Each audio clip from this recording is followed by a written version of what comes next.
Hey, hey, welcome into a new episode of the Florida Sound Archive podcast. I am Jeff Kaiser. And if you're here, you're listening, you're checking out the episode, you know what time it is. Got a special guest on here.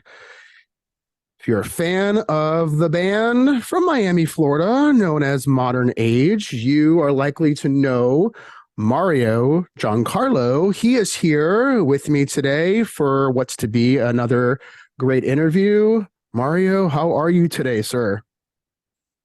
It's a wonderful Sunday. So I have my parents coming by later with my sister who's visiting. She lives in Sweden. So this is a good start. Yeah, Good. feel great. Great. What are you drinking there? This is from Tripping Animals Brewing. Yeah, it's 2685 Northwest 105 Doral. So it's a local beer. Shout out to Tripping Animals. Very nice. Very nice. Yeah. I'll have to pay you for that at some point. You know what? By all means. Right. So it's great to have you on. I'm a fan of Thank you for Modern having me. Age. Yeah, you're welcome. I know we had got things set up last year, and here we are now. It is January the 29th, almost the end of the month. Wow, it's going by already pretty quick. So, how have you been doing? Like, what have you been up to recently? Anything going on musically? I'm just getting back into things. It was a what seems to like a long December and long January of just getting back to routine. And music has kind of been on the back end of things, not very priority. That said, this is kind of a good way to kickstart, I guess, the year. Aside from Modernage, which is an old band at this point, I'm still musically active, um, and I'm working on hopefully, no by June latest. My real deadline is maybe like April. Come up with some new music. I currently go as an independent artist, as a solo artist. I go by Hunters of the Alps. That's the name of my new project. And I call it a project because it's not a band. I work with a lot of people. And it's almost like I don't want to say like an ensemble, but there is a lot of people involved. Each song has a different producer. Allows me to really get out of my comfort zone, and so that's coming up, hopefully with a release sometime this year. Shot a music video not long ago in November. I'm still in the works of editing it, so keeping myself busy when it comes to music and songwriting. I'm excited. Awesome, man. How would you describe the sound of your new project? I think it's a combination of a lot of things, and primarily, it's a vehicle created so that I can do whatever I want.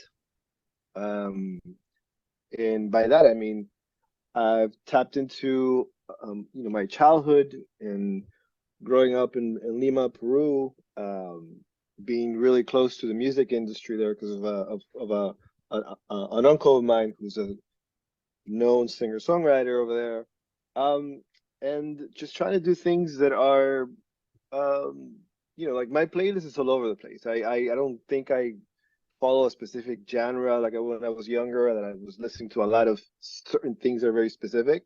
I think that happens to all of us when we get older, and I just kind of have this idea that why should if I feel like writing something that's country-ish, and I'm also trying to do something that's kind of like bolero-ish Latin stuff. Like, why should I not do it? Right. Hunters of the Alps is kind of giving me that opportunity to just do whatever it is that I want to do. That's it. So to answer your question, it's kind of all over the place. It is alternative because it doesn't really cater to a very commercial pop side of things, but aside from that, it's very wide open. I mean, um, just recently, I was looking at, you know, I was working with someone that, and what the track that I'm working with, all of a sudden felt like it was kind of like shoegazy. So we were doubling down on that sound, right? Um, so yes, I guess so it's all over the place. This is all the things that I've grew up listening to, or that I'm Yeah. listening to now that are still exciting me. You know? Excited to hear some of that. Is there anything available yet to stream anywhere? Well, there was an EP that came out, 6-song EP that came out last year in Okay. around June of last year as Hunters of the Alps. It's out there. You can definitely go and on the streaming services and check it out. Nice. Yeah. So yes, there is. Great stuff. I'll have to make sure to check that out. So, uh, you mentioned just a little bit ago, you've been doing this for a little while, when Modernage first got started. Uh, that began in 2003 ish. Does that sound right to you?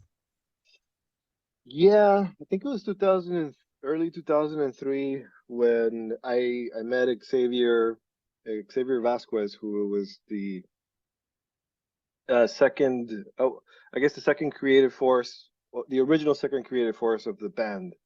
Um, and we're looking at, yeah, it's gonna be 20 years since I guess when we met. So yes, 2003 seems about right. I mean, like that's when we started rehearsing and maybe trying to book shows. We went through a very quick, rapid creation, and all of a sudden we were doing the local circuits really quickly. Um, I think that the time period was perfect for it, like that moment in time when we were, for lack of a better word, doing what they call like indie rock. You know, at that time period, there was a lot of energy, a lot of nighttime that was dedicated to that, and we kind of just rode that wave when we first started. It was pretty special, actually, looking back. So, Yeah. And that was definitely an interesting time. I feel like a lot of bands were popping up in the early 2000s that kind of drew those influences from a lot of the bands from Europe, like UK and that sort of thing. Did you find that Modernage was influenced by a lot of those bands that were maybe more popular over in like Europe and that sort of thing? I think so. Mm. I remember so there was a website called musicians.com, I think it was, and I had been looking, browsing because I at that moment in time I had a drummer friend, and I had posted, it's like I posted like, hey, I was a singer, drummer, looking for a guitar and bassist, and I think I listed, the bands that I would like. I put like, I put Radiohead, I put The Cure, I think I put Beatles. At that time, I was really heavy into late 70s UK stuff, The Fall, um, Nice. Myths, and then like the subsequent post right after was a dude who's like guitar and bassist looking for singer and drummer, and he named a little more known. He put Coldplay, I think he put Oasis, but enough of the UK stuff that I was like, okay, there might be something here. Yeah. So I contacted him. That's how we actually ended up speaking. That's Nice. like Xavier Vasquez, the guitar. That's how the very, very beginning of what ended up being Modernage. Did you grow up listening to that style of music? What were you drawn to? Like, how did you get into those types of bands that were, the Radiohead, that sort of thing? How did you get into that sort of stuff? Well, I was in Lima still. I moved to the States when I was 12. So I grew up in Lima, Peru. And I think I must have been 11 right before we moved when in the TV, I saw a video. I saw the Enjoy the Silence music video for the Depeche Mode. Um, it's just one of those moments where I knew instantly that that was. I don't know if I knew that I was going to be an artist or a singer slash songwriter doing, but I knew that I wanted to be associated with whatever it is that I saw on the screen, right? So I heard it, I saw it. It was it was not something I had listened to before, and I think my curiosity just, I think started from that. And a couple years after that, I think, while I was already in Miami, I remember my first CD what I bought with, with my money, whatever money I had that my parents gave me, was Pablo Honey by Radiohead. Um, so I think it was just a natural thing. I gravitated towards it. I don't, I didn't per se grew up with it. In my family, my dad would listen to maybe occasionally some Beatles and Doors. My mom was really into like more Peruvian, what they call Creole or like folk Peruvian music. Like um, it was not at all anything angular or guitar-esque like The Edge or this or Johnny Marr, nothing like that. Right. But I don't know. I mean, I guess you like you hear something, you like it, you go towards it, and then you start finding out that there's a whole universe that is just ready to cater to you, right? And I think the beginning of my musical experience as a young adult, or as a teenager, was holy crap, all this great, like all this, UK post-punk stuff was like my immediate hit. Like, oh Yeah. shit, really like this. Right. Um, yeah. And there's so much really great stuff in that style of music as well. So when you made your way from Peru to the States, you said you were 12 years old. What was the biggest shock to your system when you made that transition from Peru to the States and specifically the Miami area? Well, where do I start, really? I mean, like looking back, when you transfer a 12-year-old kid from his everything he knows to a new place, I think is shocking. I probably didn't know it back then. I didn't feel it as much until later. But I mean, being removed from your loved ones, your family, your cousins, people you grew up with, like that definitely was hard. Uh, um, Arriving in a very different city, especially we moved into Miami Lakes, which is a suburb of the Dade County area with the Palmetto, stops going north and south and starts going east and west. At that time, it was still predominantly white, so you really needed English to communicate. And my parents had put me in an Italian private school in Lima because my background's Italian originally, and so, I mean, I didn't know a word of English. Luckily, uh, when you're a kid and you're a sponge, you learn very quickly, especially when you have an incentive to adapt. When you're at that age where you don't want to stick out, you want to blend in. So I think English was learned fairly quickly. I think within less than a year, I think I was already speaking it fluently. Wow. How did And you yeah, pick it that up was how'd you pick it up so quick? Was it from like school or TV? How did you grasp it so quickly? in my memory. It was HBO. Yeah. Anything specific you were watching at that time?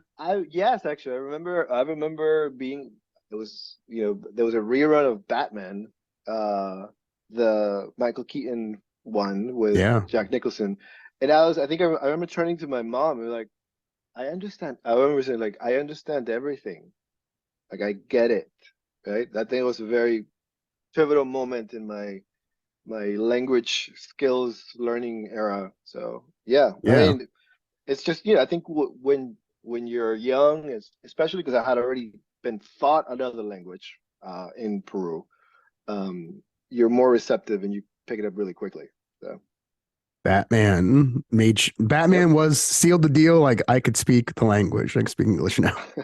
I was just like, oh my God, I understand everything. Like this is Yeah. great. It I don't know is. if I was fluent yet, but I was like definitely catch it. I catch it You're on. all. So Yeah, you were on your way for sure. So, uh, what high school did you graduate from?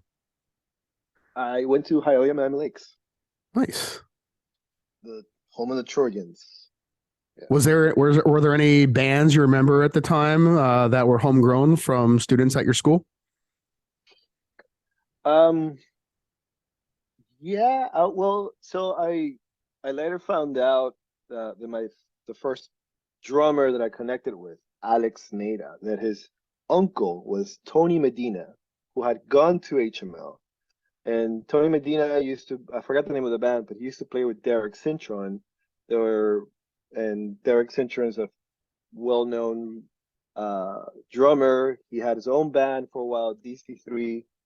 And it all kind of connects. Later on, the first time I went to a music studio, it was manned by this dude Jorge, who was in Nuclear Valdez. Nuclear Valdez was a Hialeah bred band that made it to MTV Unplugged, from what I remember. But yes, there was definitely a alternative music scene going on in my school mall, but there was, and Right. like it's kind of like those few cats that knew each other, that knew music, or were willing to put themselves out there and make music. Like we knew each other. We knew who Yeah. we were. So Did you take any classes when you were in high school on music, band, anything like that? Pick up any instruments early on? I did piano 2 semesters. Um, I don't think I learned anything, but but I took it. Right. I was always trying to be around music somehow. Sure. One of those elective classes that you kind of just take to fill out the rest of your Yeah, classes. yeah. I think, I think I was able to like learn whatever I needed to learn for that to pass whatever test, but then I would never practice. But like little did had I known that I was going to do music in a more serious, you know, note later on, I would definitely have paid more attention to it because Yeah. now I have a piano and I write, but I could be better, like, so. How did you pick up vocals? Like, where did that come from?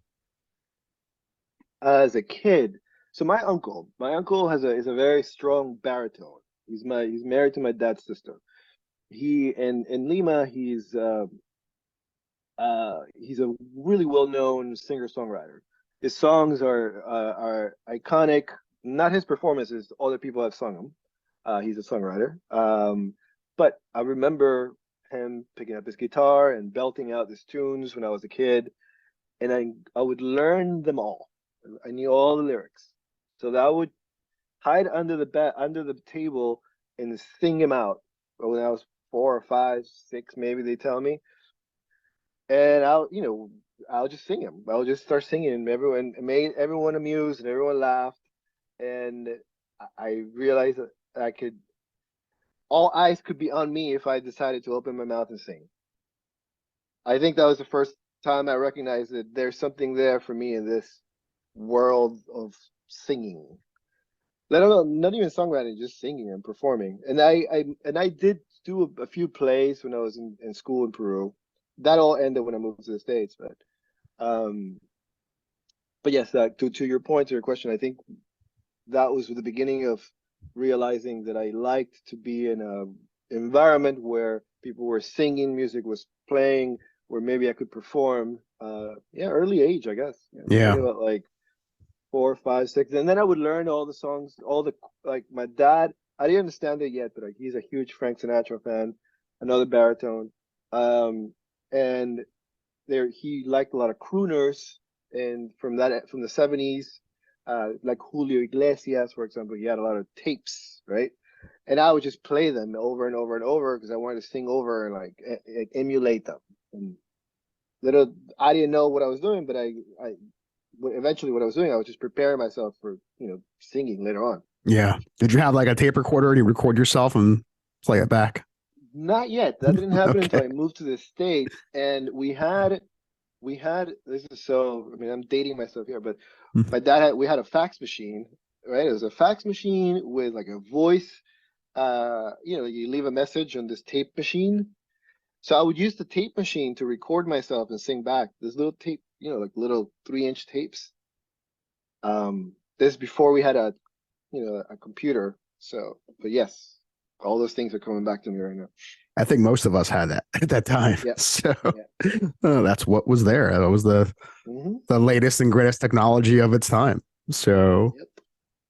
that is fun. So when you were, discovering the music, obviously you were listening to bands that were outside of Florida, but you mentioned Nuclear Valdez as one of those bands. Was that one of the earliest bands you remember discovering that was from the area? I had not heard about Nuclear Valdez until I was taken to Jorge's studio. And then it was explained to me and who was working, who was manning the ship, right? So that got me curious, and then I was told like, yeah, this cat's had a whole MTV Unplugged, and I was like, really? So like it was a realization that like, okay, there's life beyond my little bubble, even in Miami, right? Where bands or artists potentially could break out and do things bigger than just like the area or like the high school you're with. I think that was nuclear, but this is definitely the first realization that like, oh shit, like there's more stuff out there. That's like people are doing things in a bigger, with a bigger audience, right? It wasn't long enough before I discovered the Goods and like other cats that were doing playing in Roses, playing the South Beach pub. I was coming of age. I was becoming 16, 17 years old. And seeing the names and being, a fan of the New Times and who was playing where and slowly, making my way into that universe. But Nuclear was like, I think the first, especially because I think some of those cats went to my high school. So that's why. Yeah. What local band do you think you had a chance to see the most play out live? I always credit there was this band. They were around maybe in the late '90s, early 2000s, maybe more like mid to late '90s, and they're called the Inside. I don't know if you know who they are. Omar Garcia, who later on ended up being the frontman for the band called The Brand. Um, he was in this band, and they'll always play at the South Beach Pub or Roses, mostly the South Beach Pub. And that was the first one of the first local bands that I will go see often. That I have friends who knew them. Um, there was that swag. There was this like I'm an artist. There was this like let's get on stage, let's perform, let's do our thing. And like something about that was shit. I want to do that.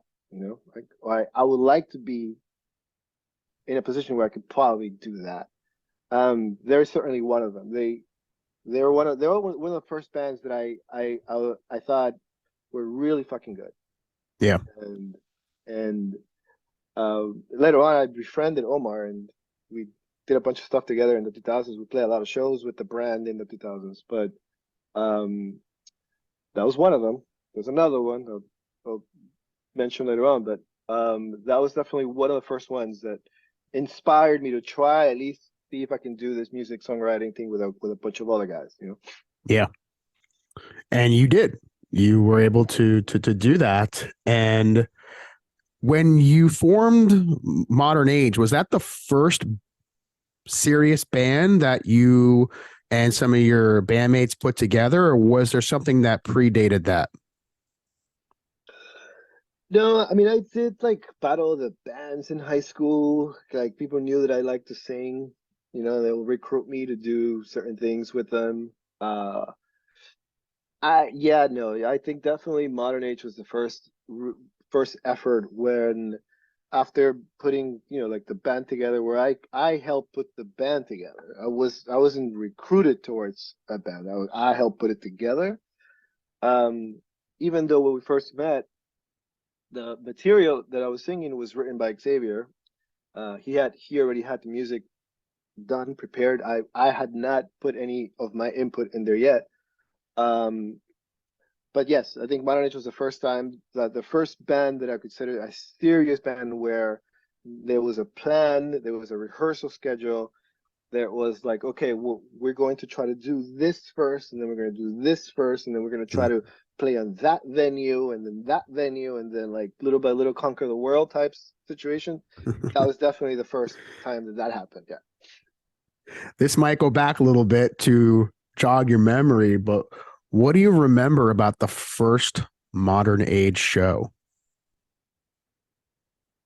Um, the first Modernage show was at the Diamond Lounge. It no longer exists. It was in Hialeah. Um, and without getting too much into the weeds, I already knew a lot of folks in the scene. I think from going out, maybe just sharing information, sharing music. So I remember I was able to recruit um, Fashionista, it was a band that was happening at that time.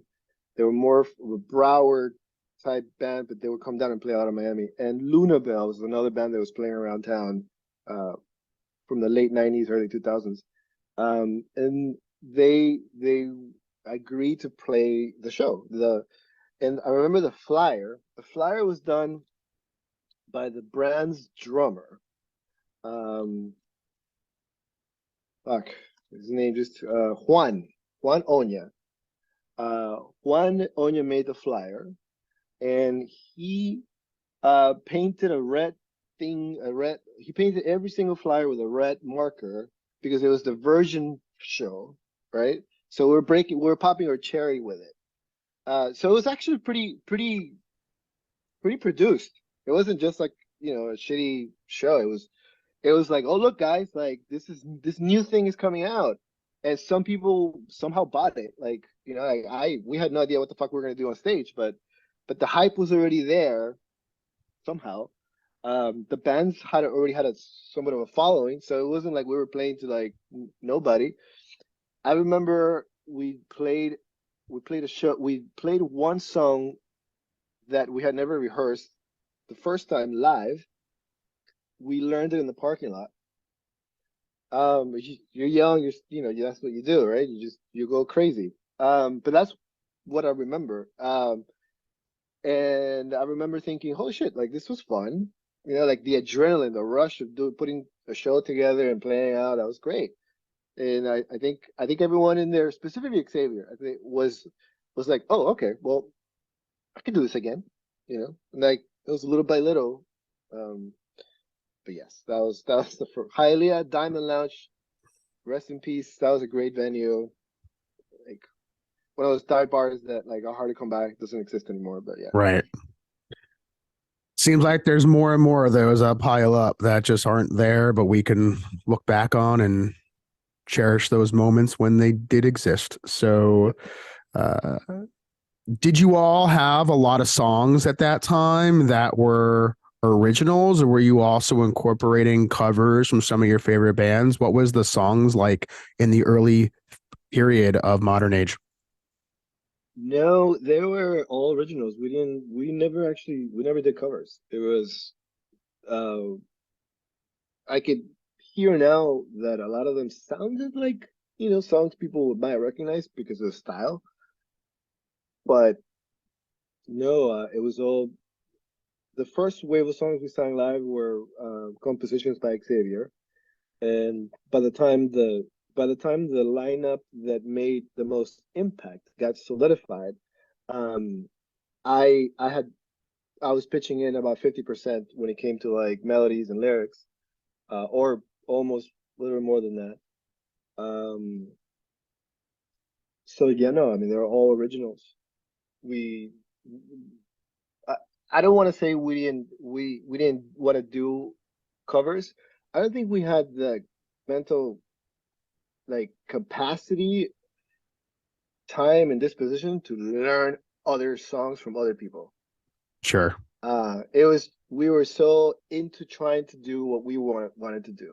Um, Later on, I think we did a couple songs. We did a New Order song live here and there, like, but at first it was just us. Yeah. And did many of those songs eventually show up on the first EP, The Receiver, that came out in 2005? Um, Holding it right here. There it is. Yes. So yeah, they're all basically Receiver, Bella, Headlights, 411, The Shore, the Answer. Those are all these songs have like so much. There's so much history to them because we played the hell out of the songs for so many years. Um, The Shore specifically. One of the things I look back now and I'm like, why did we ever? How come we didn't never did a release it as a single? But um, yes, they were all compositions. Like Receiver was myself and Xavier. Bella was myself and the bassist Roberto. Headlights was myself and Xavier. 411 was my original demo of mine. The Shore came together playing together as a band, and then No Answer was again myself and Xavier. So yeah, they all came out almost at the same time. It was like within a Yeah. span of like 2 months, the songs appeared. Um, but I think when you have when you're working that muscle and you have a drive and you're excited, like, and you're in a Xavier was my roommate for quite a while back in the beginning as well. So we'll end the day of work wherever he was working at or whatever job I had at the moment in time, and then we're like, all right, like let's get together and jam, some of the luxuries that you can afford when you're young, and like there is absolutely nothing that can get in the way, right? Like, True. so I want to play one of my favorite tracks from the Receiver EP, the song Headlights. So, for anyone that's not heard any songs off this album, or maybe it's been a while, some really great songs on this first release for Modernage. So, let's check out a clip from the track Headlights.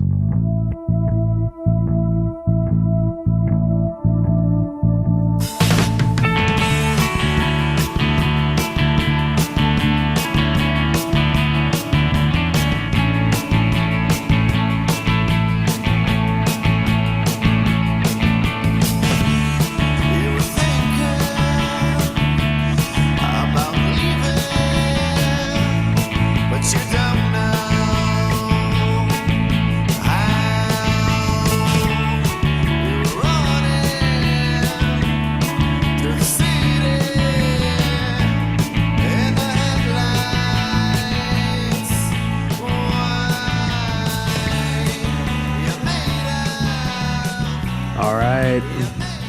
That is the track Headlights. So I'm a sucker for bass lines, bass riffs, anything with nice sounding bass. I'm there's a interested in bouncy hearing bass. it. It totally is. So really enjoy that EP. Where do you remember recording those songs? They're all over the place because we didn't have any Mm, money.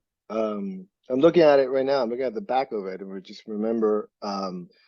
Let's see, that was one, two, those tracks 3 and 4, produced by Modernage and Howard Melnick. Um, so Howard, he's currently the guitar player for A Starry Night. In that moment in time, he was the guitarist or one of the main guys in Fashionista. And we would drive up to his house in Plantation.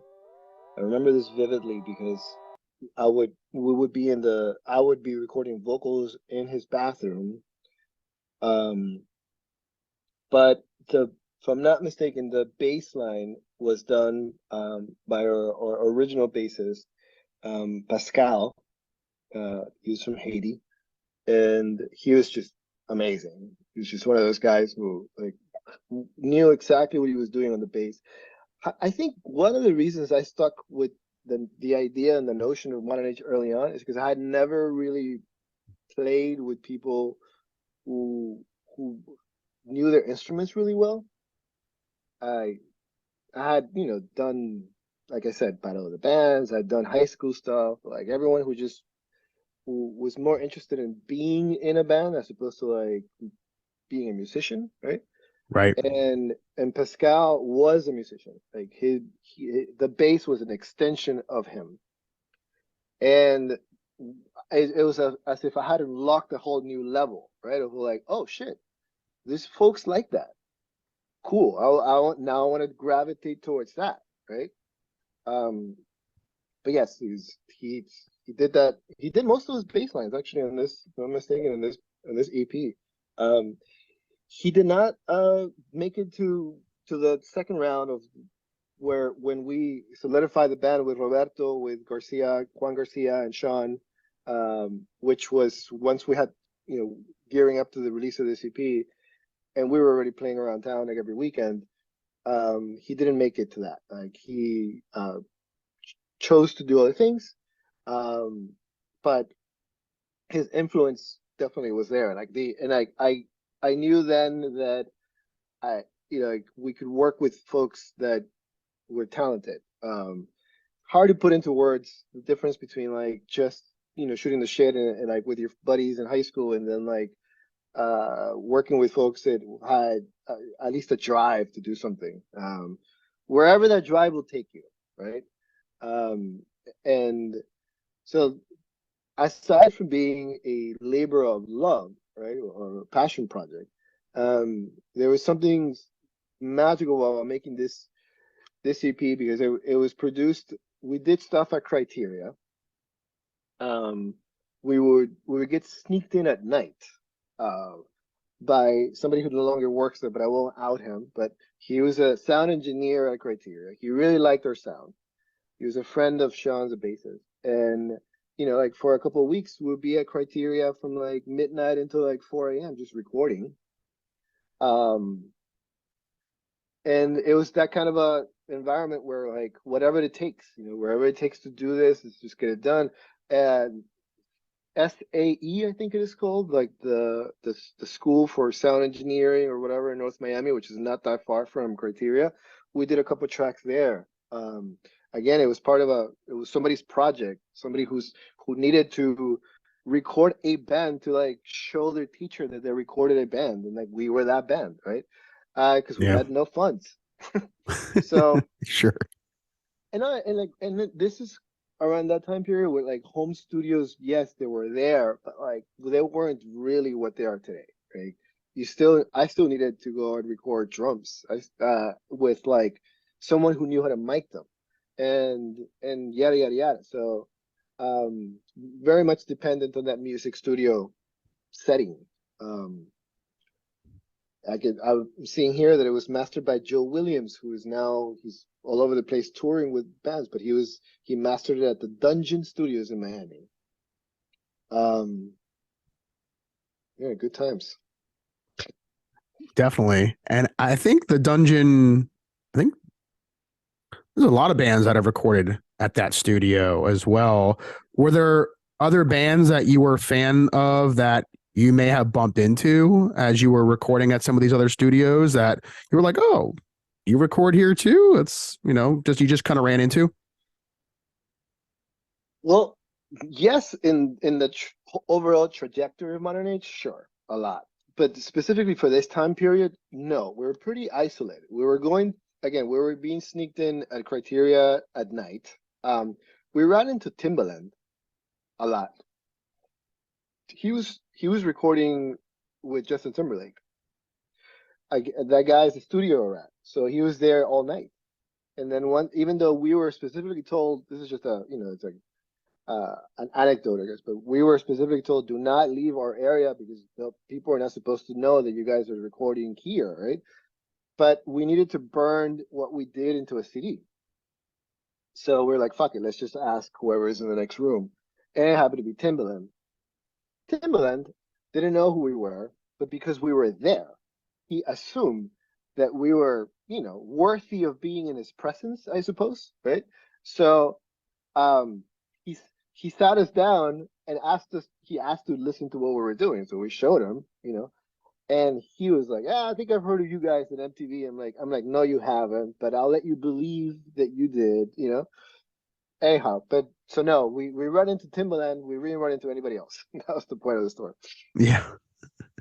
So he got a chance to hear and assumed that's, I would think, a compliment as well that he had first heard Modernage or that sounded familiar, maybe something he saw on MTV at that time, which, back in that period, there were a lot of bands popping up who I think one of the bands that comes to mind from that period was Interpol. Uh, Yes, they kind of had a similar sound, which the drummer of Interpol is from Miami as well. right. Sam, Sam Fogarino. yes. Yes. Have you worked with him So before, or has he come out and seen no, Modernage? so no, I don't think so. Not that I'm aware of. Mm, I I spoken, like casually, right? I think, and I spoken to Carlos D, who was the bassist. It was at a VIP party, maybe sometime in the mid 2000s. They performed somewhere, and I happened to be there. And I asked him a bunch of stuff about like why they don't play such and such song live, and he was like, "Oh, because we don't rehearse it, blah blah blah." Um, and then I never spoken to Sam. I did have a small conversation with Paul last time they played here in Miami. I think it was maybe like 4 or 5 years ago, and I was invited backstage. I saw Rat Bastard there. There's a couple other people that were there. And I briefly spoke to Paul, the lead singer. I don't remember what we spoke about, but no, they didn't know who we were, but we knew exactly who they were. We knew we were. I was a fan, even though I was trying my hardest not to sound like them. Once the local comparison started out, I was like, but I'm not trying to do that. Hey, look, what people listen to or what they interpret and what you're trying to do is could be miles apart. And I didn't understand that until much later. Right.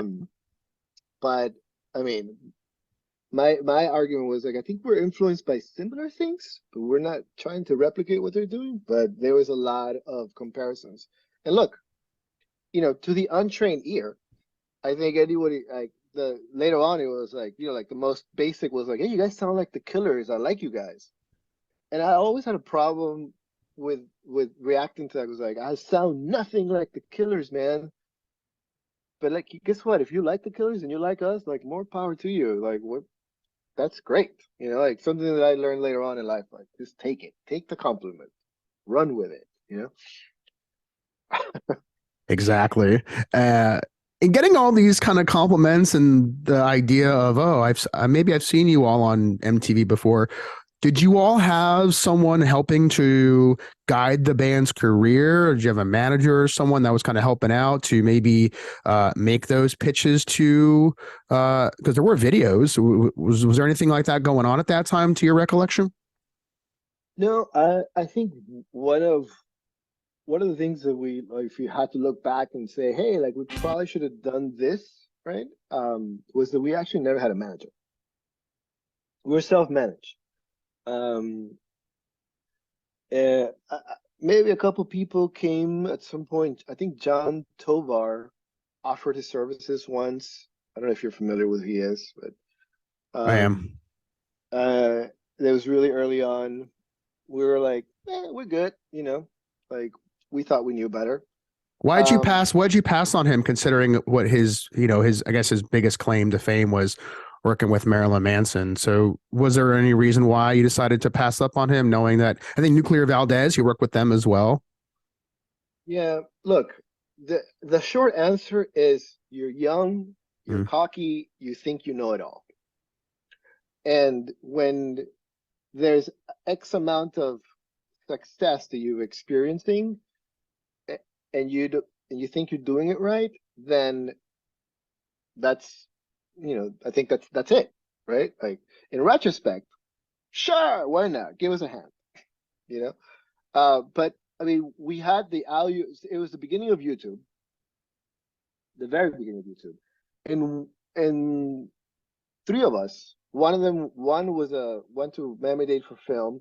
Another one went to FIU for TV production, and I was in communications. So there's three of us in that band who knew audio visuals, who knew what it took to make a music video. So we were like, actually, what the 411 music video was probably one. I'm gonna go out on a limb and say one of the first music videos that a local band legitly put out, and that was massively shared. Massively, it was shared on MySpace and things around, and it looked like a music video that you spent thousands of dollars on, but we did it like it was like a do it yourself kind of thing. So we felt like we knew technology, we knew how to make ourselves look good on camera, that we had all the bases covered. We didn't know the industry, like, and that was certainly something that we could have used to have a helping hand. right. Yeah. Uh, Really, really early on, Colombia, somebody from an A&R from Colombia reached out. Another one from Merge Records had reached out, and we just didn't know what to do with it. Other than like, okay, well, here's our latest demo, but you know, that's it. So to answer your question, no, we did not have any managers helping or being around. Probably would have helped a little or a lot. Who knows? I think that's one of the biggest challenges a lot of bands run into is the fact of whether it be having those connections and what have you, and but also the cost that sometimes is associated with bringing somebody else on for a band that's just kind of getting themselves in that position where you're ready to take that next step. When you all did the next recording, the next album EP, Sirhan, that came after the Receiver. That record also had quite a few videos too. Were all those self-produced? Yes, we did everything ourselves. It was part of the joy of being in a collective, I guess. Mm. Juan Manuel Garcia frowned. He was the second guitar and keyboardist. He had a passion for making visual arts. He still does, actually. He's literally that's one of the things he's doing right now. So he took it upon himself to be like or lead when it came to the aesthetics of how we want to look on video. And I think he did I mean, when you look back and having very little resources, uh, we did great. Mhm. He did great. Yeah, like one of the things I point people towards is the Creatures music video, which is stop motion, which is something that he's quite mastered throughout the years. And I'm like, yeah, I mean, I'll put it up against anyone's video out there. Like, this is a great music video, great produced music video. Yeah, it is. And it's interesting you brought up Creatures, because that's one of my favorite tracks from that EP. And I'm going to play a quick clip of the song Creatures from the Sirhan EP.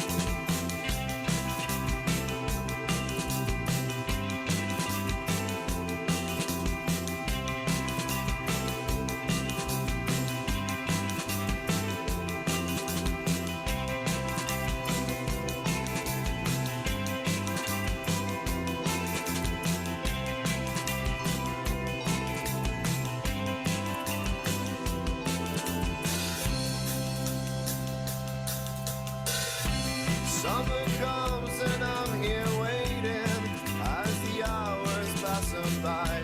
The reason is I'm still All right, that's a clip from the song Creatures off the Sirhan EP. Where did that title come from, considering that is the man who assassinated Robert Kennedy? How did that title come around for the EP? The last song of that EP is the title track, right? Sirhan. And look, you that was a very dark time when it came to what was happening social politically. Like we're talking about pre-Obama election, the Afghanistan war, Iraq war.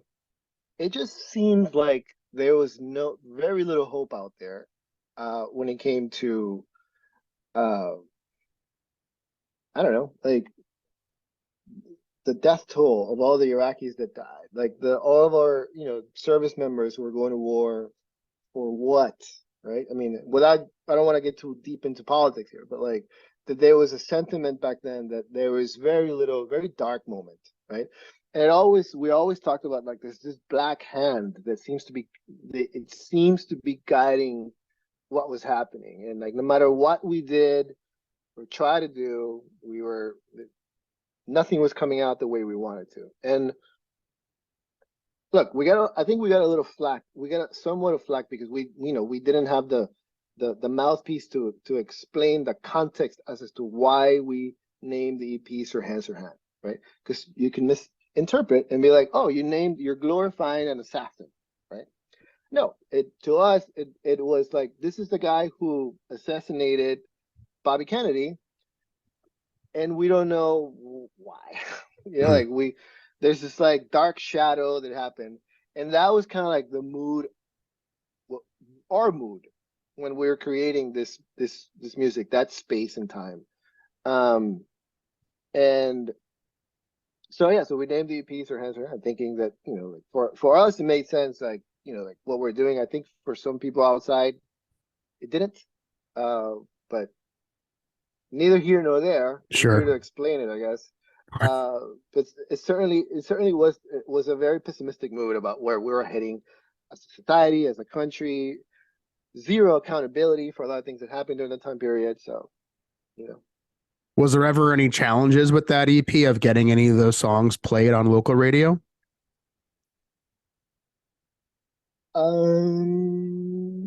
I think so. I think, uh, look, even maybe like 5 years ago, I think somebody still sent me, they heard one of the songs. I think it was either Bella or Headlights or 411 from Receiver, um, somewhere in a radio, college radio.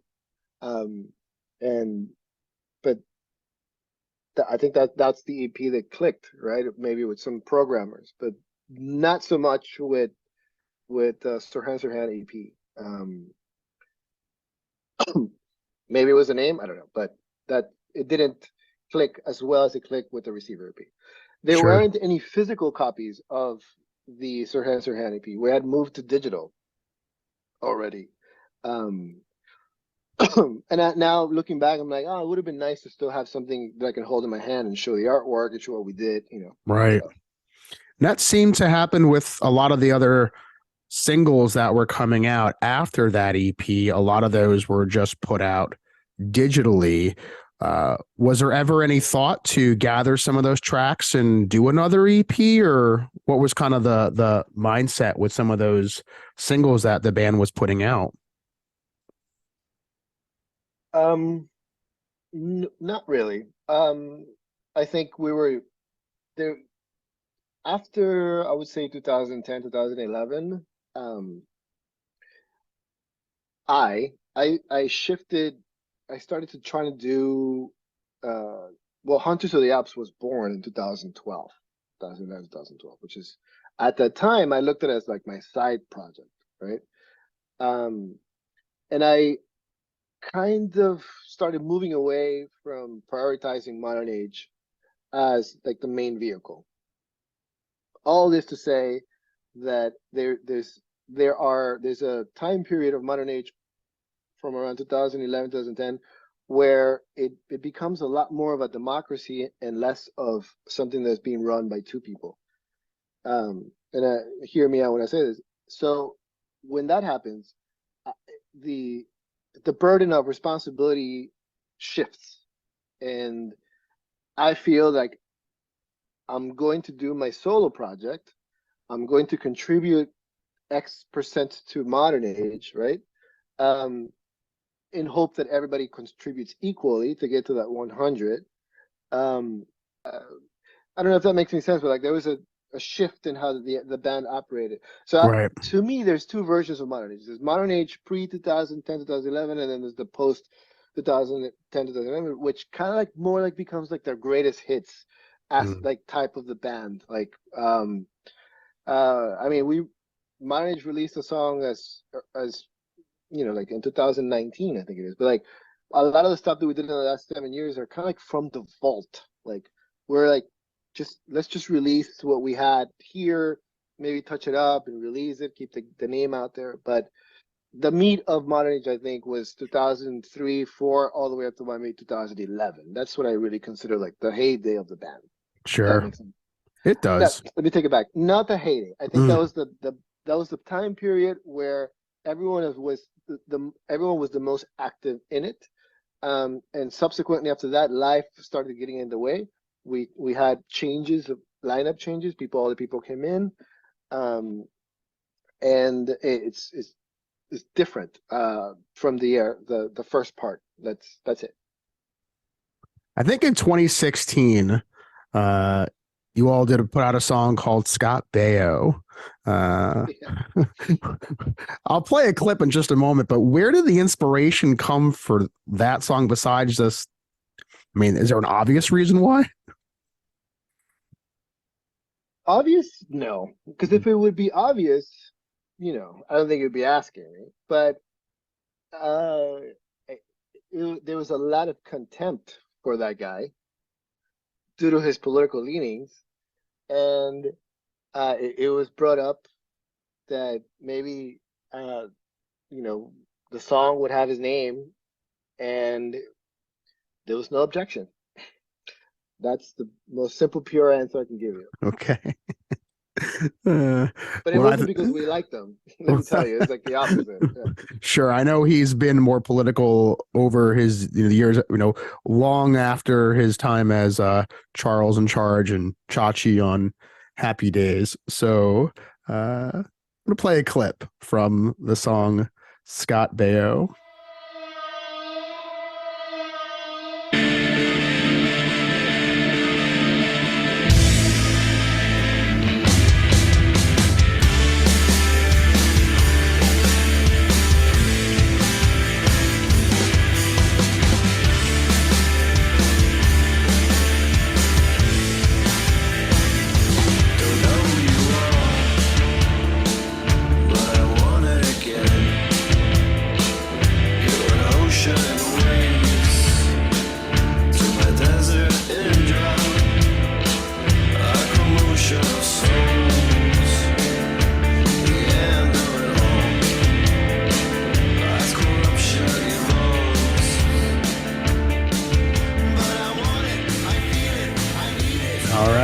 That is a clip of the song Scott Baio, and in parentheses, words.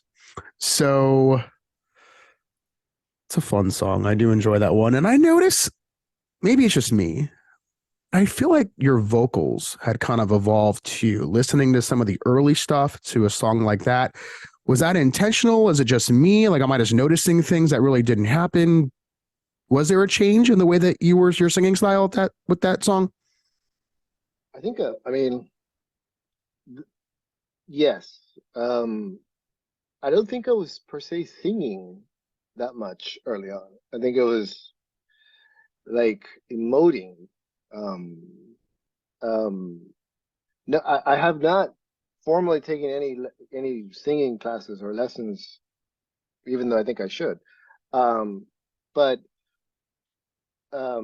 there's a more mature vocals, I guess, or way of singing that I think you start to hear around that 2012, 2011 shift, where I'm trying to sing more. I don't know if that makes sense. Like, there is maybe a bit more crooning in it, and if you were to listen to the Hunters of the Alps stuff, it sounds nothing like Modernage whatsoever. But and I think that's the beauty of being able to just find different things that of your abilities or your vocal of your own sound that for A or B reason you couldn't do before. Right. Part of the reason Hunters of the Alps became my side project was I was bringing in certain ideas to the forefront of the band, and like I said earlier, in a democracy, some stuff was like, nah, this is not for us. I'm like, okay, well, I'll do it on my own, right? So, and it just coincides with a lot of stuff that I was bringing towards was not per se material that would be suited, for a rock band, 5-piece rock band.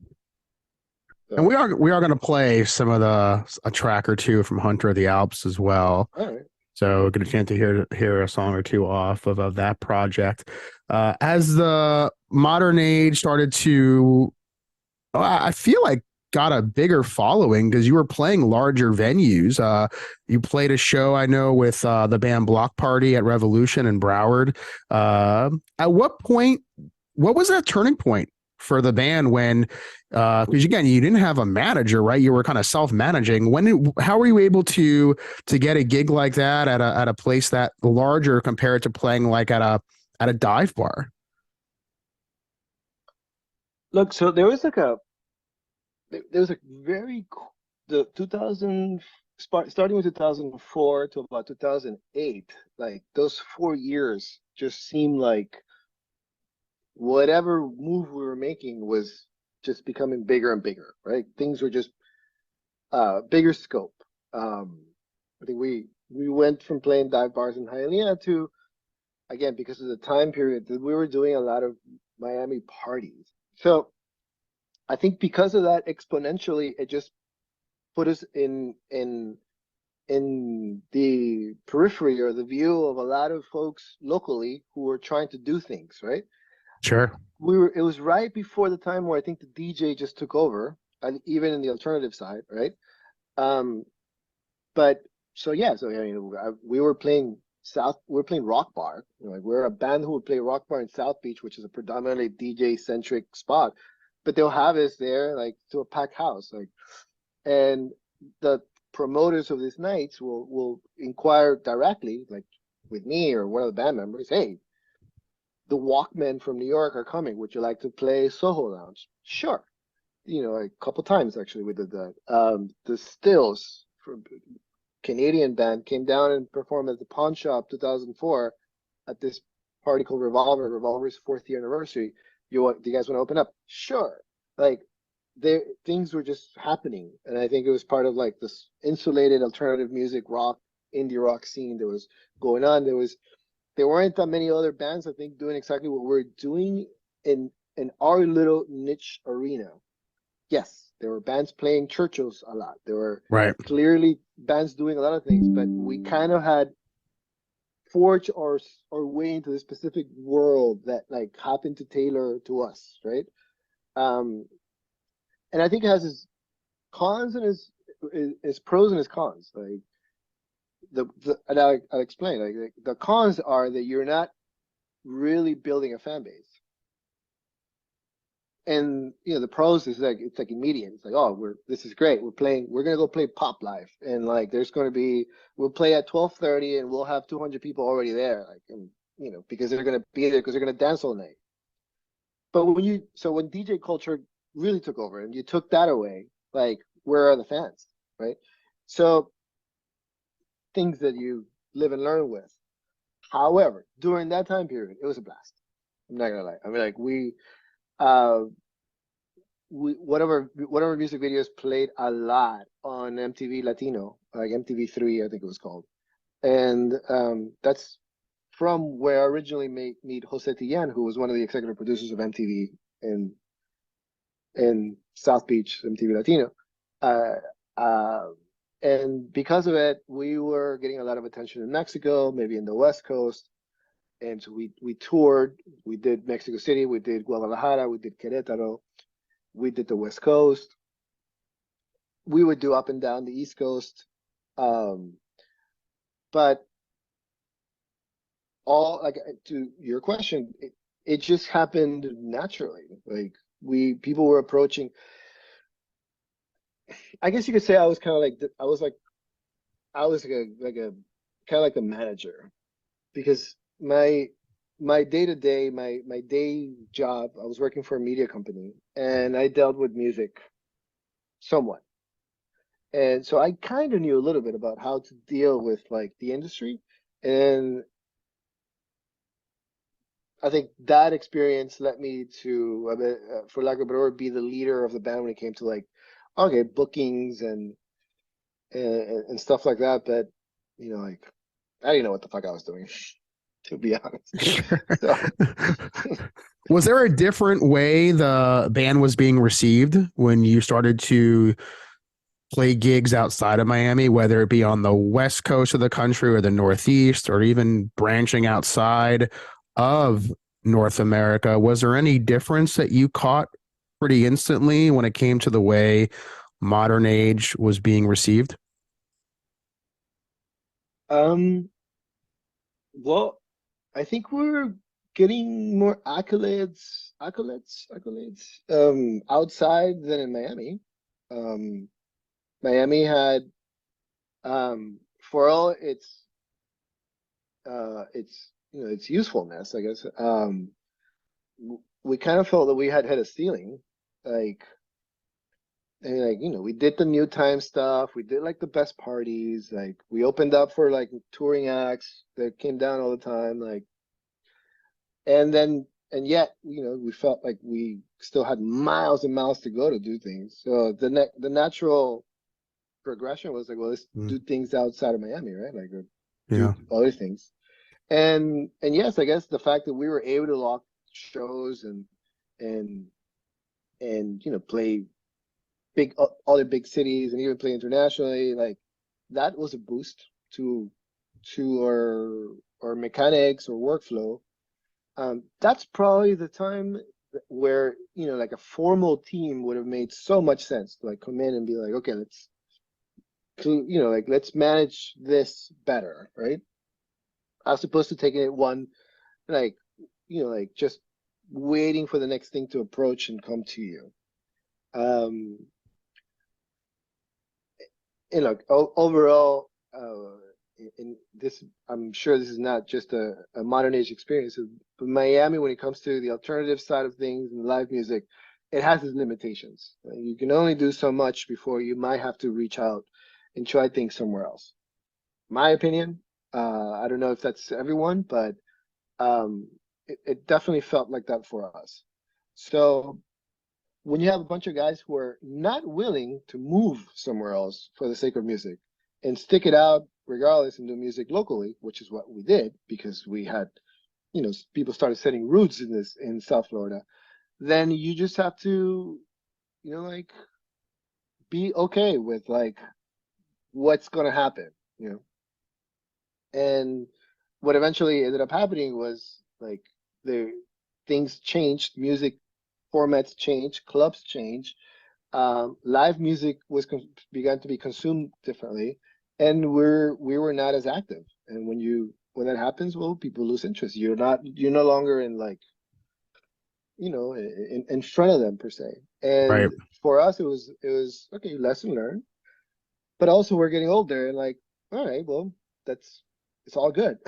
Like, you know what I mean? Like, Yeah. but to go back to your question, yes, there was a moment in time where there was a lot of interest for not a lot. There was interest in Modernage outside of Miami, and we were happy to take it and go to it and perform and do whatever we need to do to satisfy it. It was great. It was a great experience. What location, if you had to choose, that you had a chance to go play at was just most memorable? You really enjoyed that experience? Well, locally, I think definitely that Block Party show was a big one. I think Block Party was at their height in that time period, and Revolution had not been compartmentalized just yet. So it was like 2,000 plus people there, and it felt great. It was a great show. Um, when we did our West Coast, we did it LA. I think we played the Knitting Factory. Um, just the people that came out to see us, um, still some of those folks still have an impact on my artistic life today. So I'm glad that I went there. Um, and I'm a believer that everything counts. Um, every little thing that we do as a performer, as an artist, it's just an addition to something that you're doing, right? Um, and with that mindset, some of the stuff that we did helped us do something else. It opened, even if at that moment we didn't realize it, it just opened another little door to do something else. If not overall for the band, at least for me as an artist. And so, yeah, I think the Knitting Factory in LA was a good show for that for us. Were people surprised that you all were from Miami? Because I would have assumed that you could have been from New York. I think so. We MTV interviewed us. We had this. I still have it somewhere. I can send it to you. And it would be, I think it was MTV Today, so MTV Latino. We weren't ready to carry to be like, we're like this, like, Latino or Latinx band or whatever you want to call it, right? We weren't ready to be identified as that. We just thought we were doing like, some sort of like mix of new wave post-punk alternative music. Um, but I don't know. It seems like things are changing, and we maybe could have gravitated towards that, but we didn't know any better. We were just like, no, like we're just trying to do this stuff. Like, um, so said another word. Looking back, there were a lot of things I think that we could have done we could have done differently or better had we been more aware of the overall landscape of where us landed as five Hispanic kids from Miami doing music Right. that catered primarily to, I guess maybe at the time, non-Latin sounds or music, right? Things are way different today, but it didn't strike us that we were like, there's five kids, this Latino kids doing music. We were just like five dudes doing music. So for whatever it's worth, Yeah. You were having fun though? Like, were those Yeah. tours fun, or did you have any moments when you were out on the road, you were like, all right, I just want to go back home? No, I think we all had a great time. Man. It's good. It was the right time, the right age to do them. Not zero regrets from any of it. As a matter of fact, I mean, whatever we talk about, we always look back at those moments on the road like with great fondness. So yeah. Has Hunters of the Alps toured? No, I have performed in different cities, but that's not touring. To me, touring is grabbing all your gear, getting in a van, and hitting the road, Right. right? And no, Hunters has played specific shows in different cities, but has not done that. Yeah. Not that I wouldn't do that, but it just the opportunity hasn't presented itself, and I'm also a bit older and I need to be a little bit more comfortable with things I do. So I don't know about getting in a van and driving for 2 days. But I'll gladly go play a show somewhere. I'll find my way there. Right. Well, if there was a song that I would be really eager to hear live from Hunters of the Alps, I think Cul-de-sac would be up there. So I'm gonna play a clip from that track and get a chance to hear, for those that have not heard, Hunters of the Alps.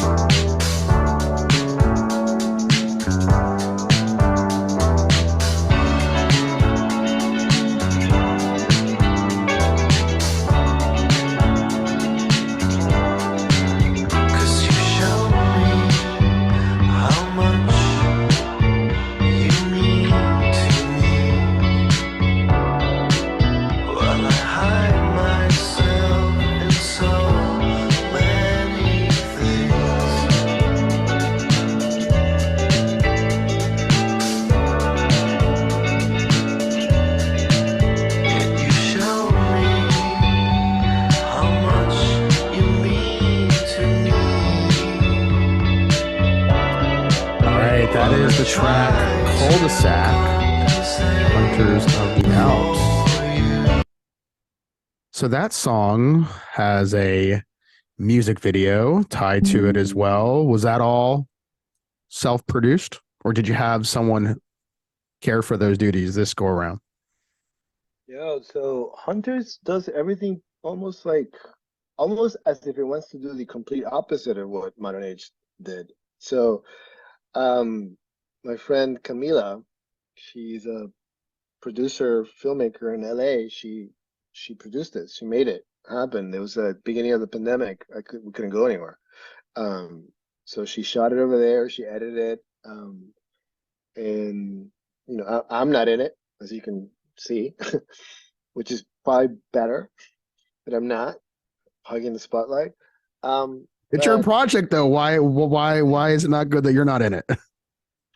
I'm joking, but I mean, Okay. like, I think right. you can do a lot of things, like yeah. subsequently I'm in a lot of the other ones that came after that, so true. But but yes, um, um, I think so. I dig it. I like it Mm, because um, the way I write music, I come up with what I call music doodles, right? Like mm, I come up with ideas.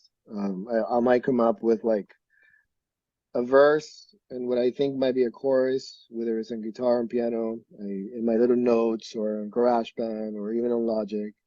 And I tapped into someone's wealth of music knowledge and information to arrange that for me, right? And 9 times out of 10, it's something that unexpected sometimes that it's like fulfilling.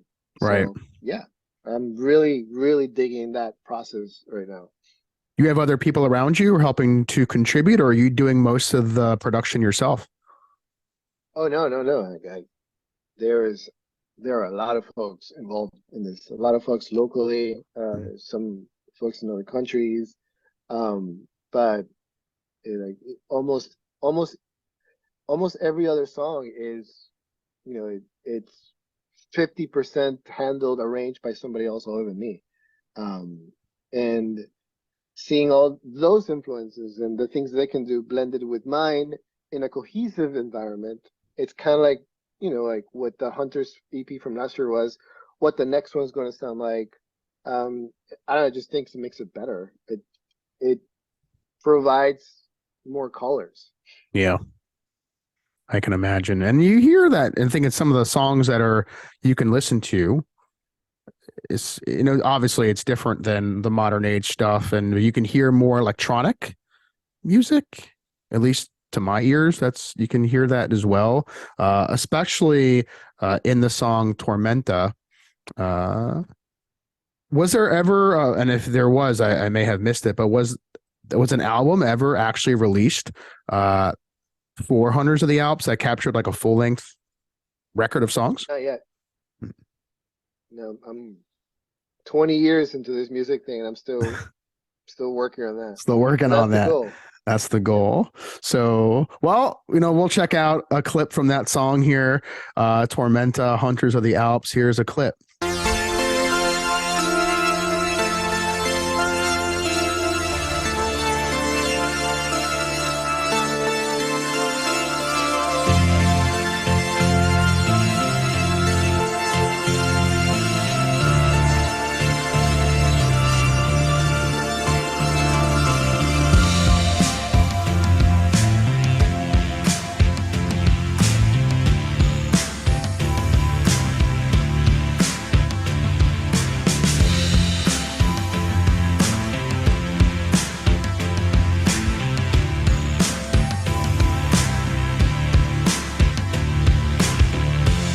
Si estás ahí,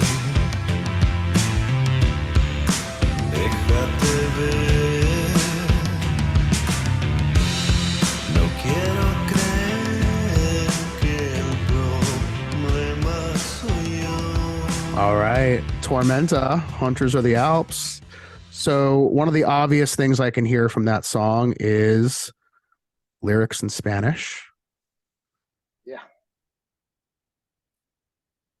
Most of the songs are in English. Why the pivot to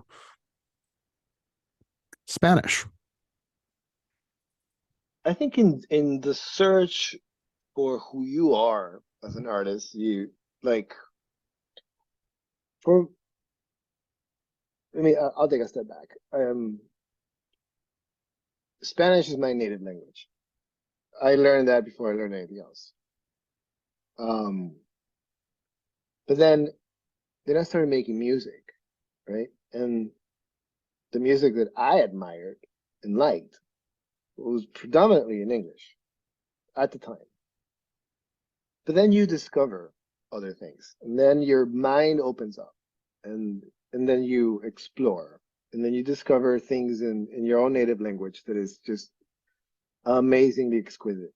Um, Bands, songwriters from back in the day to now, and then you give it a try, and then you're like, okay, this is, I'm not forcing anything, you know, this makes sense to me. Probably should have been doing this a lot earlier, right? Mm. Um, and it's been one of the joys of making music now that it has unleashed this like um opportunity to make music in Spanish and English. You know, like some songs I'm working on were born with like a verse in Spanish, chorus in English. And I'm just gonna go with it. You know, like that's just where it is, where I feel it. Yeah. Um, so yeah, so that's it. Like I started collaborating and writing with some amazing singer-songwriters in Spanish. Um, the once you get over the imposter syndrome aspect of it, or once you don't give a fuck if you know like Whoever who comes or first. whatever comes first, really. Right. Then Mm. I don't know, it just becomes something, at least for you, for oneself. It's like, cool, man, I'm doing this. This is cool. Yeah. I like it, you know. And then like others like it even better. But I just recently read that Rick Rubin interview. I don't know if you read it or seen it. No, I Um, don't think so. look, look, and Rick Rubin can say anything he wants. He's Rick Rubin. He's, you know, Rick Rubin. yeah, exactly. But there's one thing he said that really that you know like caught me, and it's like, um, he's like, screw the audience, basically. You know, like as an artist, you got to do stuff that you like, and then you hopefully everybody else, somebody else likes it. You know, so but if you know if you're catering specifically to a specific group of folks, yeah, sure, good, you know, good for you if that's your thing. That like, and I that stuck to me because I for there were you know many instances back in the day where I wanted to do something different. I wanted to try some things in you know my native language in Spanish and like, and I remember it was just it wasn't the cool thing to do, and and if I could go back and be like, well, fuck that, let me just do it anyway, you know. But now I'm doing that. I'm doing the fuck that now per se. So. Comes back around at some point. When you reach that, you know, maybe it's an age thing or an experience thing. I don't know. What reminded me of the interview you just brought up with Rick Rubin, it was several years ago. MF Doom, he did an interview where he said something similar. Like, you know, the interviewer asked him, you know, do you care or something along those lines? He's like, you know, it could be like 5 people listening and I'm still going to do what I do, you know, and if they catch on, they catch on. If not, then they don't. So, is that kind of where you are right now with what you're doing? Or do you think there's a shift coming down the road? Like, what do you think? So okay, I do like I do like I do like pop. I okay, let me take a step back. I think most things that I like have pop sensibilities. I wouldn't like uh you know, I wouldn't like Beirut. I wouldn't like um you know no one's coming to mind right now. I wouldn't like The Smile if they didn't have pop sensibilities at the root, right? So as much as I might fall asleep to avant-garde stuff and like you know ambient stuff and noise, at my core I like to hear something that will make me catch on to a verse and a chorus. So having said that, Yeah. um I don't think I'm ever going to stray too far away from that model of you know because I am a singer-songwriter, but how I arrange those things and how I'm going to deliver them, it's important to me more than ever. Because I do want to explore, not so much with like, you know, weird stuff, more like I want to give myself a chance. I want to do, you know, what if we do a waltz? You know, what if we add a lot of horns into it? Um, And vice versa. What if let me tackle a dance track? If it's, like maybe let me take my shot of like, something that sounds like disco-ish. So those to me are like challenges, right? To a degree. Um, and the fun part is in trying to do them, like trying to achieve them or trying to see how close you can get to this predisposed idea of a sound that you have in your head. Like, and I think that's why I'm doing music. I'm trying to use it as a challenge to a degree, like to challenge me more than anything else. And, and whoever can, I guess, like, like add themselves to it and listen to it, fucking great. Right. Yeah. But, but not, you know, I like all genres of things, you and it maybe 4 years from now I'll feel different, and like I'll come out with like an album that sounds pretty much like one cohesive sound, right? Like it'll be like, I don't know, like alternative country, and like it'll be a Beck type Okay. situation where he does that, right? Yeah. But right now I'm too ADD on it, and I want to do this and I want to do that and I want to do this, and want to put it all together. That's I see a lot of fun in that. Sure. I think it's also one of the appeals of an artist like a Beck is the fact that they can reinvent their sound and from album to album. There might be some similarities, but the story that a lot of them tell is at least sonically is different. Also, I think we're at a time period where like maybe I don't know, maybe if there was some negative connotation 20 years ago when like somebody will switch gears, right, and do like he they do now they're doing this, it would be like, oh, they're pandering. Hmm. Like nobody cares anymore. There's no Right. pandering. Like Yeah. like people are just switching gears and doing something else. I'm like, it's fine, it's all good, Yeah. The more the merrier. Sure. Is there a band out there right now on the Miami scene or just in the general area that you're a fan of or you think people should pay attention to? Several, actually. But I'll try to narrow it down. I mean, I I think Miami has a really cool thing going if you're tuned into what's going on with like the local scene. There's a struggle of venues because venues have closed. There aren't as many venues available, which is leading a lot of the folks to do parties or to do shows in like places where you normally wouldn't have them, right? Which in and of itself has its own thing. Like there's a lot of bands playing or a part of like a they're part of like this community that serves as a rehearsal space slash people have studios in there at this place called the Bridge in Miami. And one of the bands that I really like a lot because of their overall effort in making sure that every single detail of their sound is pristine, um, is Pans, Pans. Um, they they don't sound like a Miami band. Like there's a very orchestral, cinematic thing to them. If you're lucky to catch them when they're performing live with their entire ensemble, like good for you.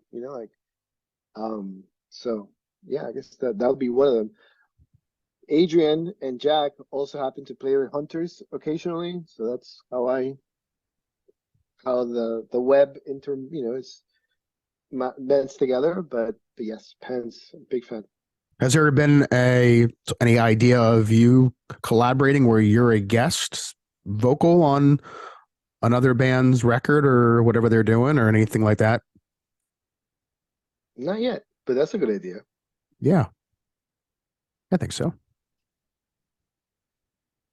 Yeah, I mean, look, one of my good friends is Paula. This world of music, man, is so crazy. Paula Arenas, she's a Latin Grammy nominee singer songwriter. She was recently nominated for the actual Grammys, the American Grammys, what they call the American Grammys. Last year, her album was nominated for it. She lives in Miami, good dear friend of mine. We've written about 10 songs together. In paper, we're nothing alike. What she does is very different. But at the core, like I said, like pop, like sad pop music has a core. And I write really well with her. And at some point, I would like to see how our universes cross and we do something together. But that's, here down the line. But yes, absolutely. I would love to play and collaborate and sing and have other people sing in my music as well as much as possible. Yeah. Is that something people can expect as you said that you are working on some other music, or maybe this could be the year that you start to do more creatively? Is there something that you have your eyes set on as this is what's coming next? Like you feel pretty confident this is what's upcoming for you, at least maybe in 2023. I do think that by the time this year over, I will be able to release music that will expand on the notion that I'm doing something different. Because sonically, where I'm taking some of the material, it's very different from the stuff. And I don't mean different in an avant-garde way. It's just different from the stuff that I have done in the past. And so for me, that space of difference, it's a whole. It's a transatlantic voyage, and I'm excited. I'm excited. I'm literally working on some stuff right now, and I'm looking at it, and I'm like, how am I going to get to this? Like, we're arranging it. How am I going to get to it? And like that is it's a fun uh, uh, exercise. But every year I say I'm going to do all the things, and every year reality hits, and I'm able to do X, Y, Z of things. Because we don't have all the time in the world. We have life that gets in the way of things, but that's also part of the deal, right? Like the deal is or the deal that I have with myself is I'm gonna try to do all these things, and yes, if I get my way, there will be an EP or an album with Hunters of the Alps with some really cool material that people probably wouldn't expect of me right now. Yeah. Well, Mario, when that time has come, would welcome you back on to maybe play some of that album if that does come to fruition. And exciting stuff to be able to know that something else could be going on, and just to hear what that sounds like. What's going on up here, and how does it translate, musically to the rest of us. Well, first of all, thank you for having me. Thanks to everyone who's ever cared or listened to Modernage. If you haven't, take a listen. We're a little bleep in a specific time period of Miami music. At least for me, it was a brief moment in time where it was everything. Like that. The music scene was literally what I consumed. I'm guessing a lot of your guests have been through that. They've lived intensely through the prism of Miami music, and it's something that I feel I share with a lot of them. So, and I'm also guessing a lot of them are still making music, and they'll probably die making music. And I think that's part of the equation, and I'm happy to be part of it. I was going to ask you, are you one of those people where you can see yourself 60, 70, 80 years old and you're still doing it, or at least trying to do it? I don't see how I don't see how I am not. When when I have demos that I wrote in 2005 that I'm still trying to make it into songs today. So imagine, so yes, yeah, absolutely. Got to salvage that stuff, because you never know, something can return all these years later, and you could do something with it, and only you would know. No one else. It would sound probably new and fresh to the rest of us that were hearing it for the first time. Look, like I said, I think a song, if a song has at its core has something memorable, Like you could arrange it in any way you want. Yeah. I mean, so yeah, I mean, I do have demos, songs, things that I've created many, many years ago that like I really like still. And I'm like, okay, at some point I'm gonna work on that. I'm gonna really work on that. But so absolutely.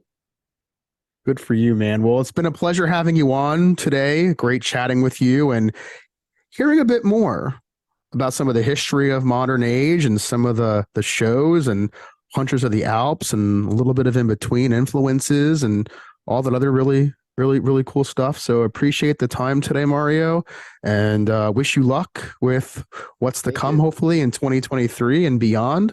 Look forward to hearing some new music from you. Appreciate it. Thank you. Thank you so much.